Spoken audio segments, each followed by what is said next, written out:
देखो बच्चों, exercise 13.3 question number 6। There are 3 coins.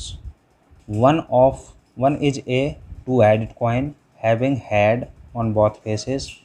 Another is a biased coin that comes up head 75% of the time, and the third is an unbiased coin.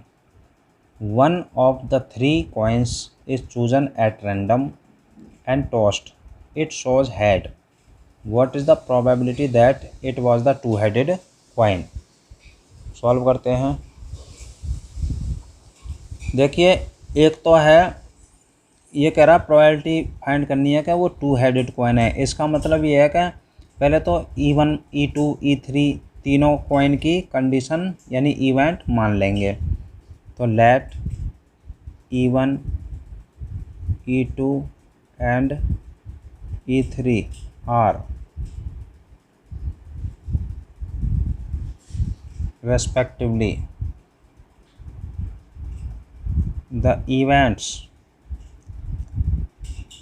of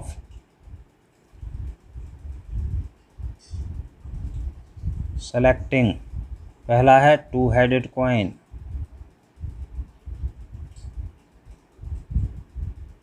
comma दूसरा है biased coin,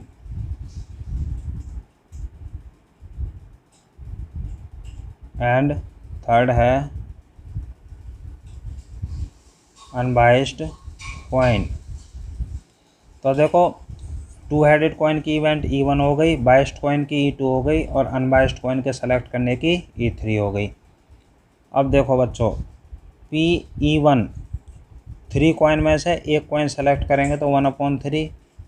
ऐसे ही E2 के लिए 1/3, इसी तरह E3 के लिए 1/3। P मतलब probability.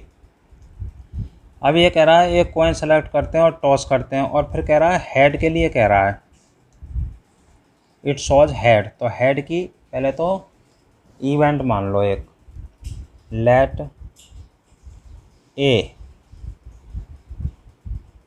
B the event of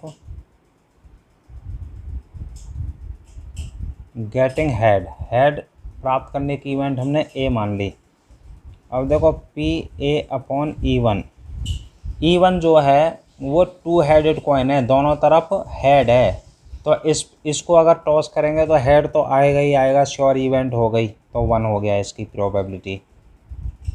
PA/E2 इसकी दे ही रखी है बाइस्ड कॉइन की, ये करा 75%।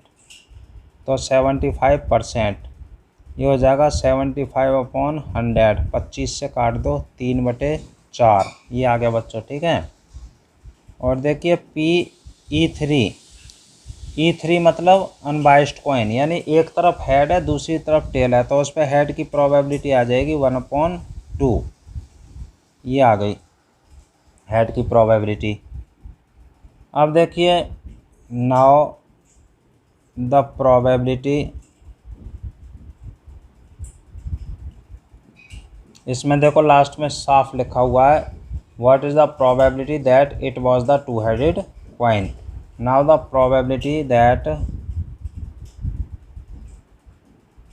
It was the two headed coin. अब बच्चों, टू हेडेड कॉइन को हमने E1 कंडीशन में माना है, तो E1 कंडीशन में चले गए, E1 इवेंट मानिए ना, तो ये हो जाएगा P/E1/A। बेस थ्योरम का फार्मूला लग जाएगा इसमें।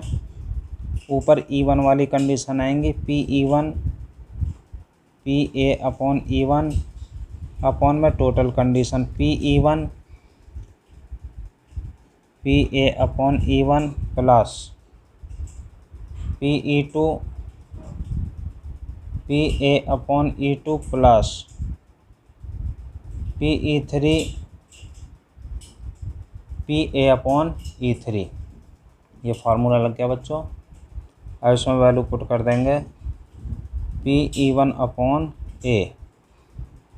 देखिए, PE1 है 1/3, PA/E1 है 1 प्लस ओ अपॉन में PE1 1/3, PA/E1 1 और प्लस PE2 1/3 PA/E2 ये रहा 3/4 प्लस PE3 1/3 इंटू PA/E3 1/2। अब देखो बच्चों PE1 PE2 PE3 PA/E1 PA/E2 PA/E3 ये दे रखी हैं बच्चों वैल्यू। ठीक है, हमने इनमें वैल्यू पुट कर दी। अब हम क्या करेंगे बच्चों, इसको सिर्फ सॉल्व करना है। अब हमको देखो ये हो जाएगा बच्चों PE1/A ऊपर आ गया 1/3 और अपॉन में ये हो गया 1/3। इसमें देखो 3 से 3 कट गया, प्लस ये बचा 1/4 और प्लस ये बचा 1/3 2 जा 6। अब देखो इसको सॉल्व करेंगे बच्चों, ये हो जाएगा ऊपर तो 1/3 है, नीचे एलसीएम ले लो, एलसीएम आ जाएगा 12। किस किस का, 3 का 4 का और इसका एलसीएम आ गया 12। 3 4 जा 12 और 4 1 जा 4 प्लस 4 3 जा 12 3 1 जा 3 6 2 जा 12 और 2 1 जा 2।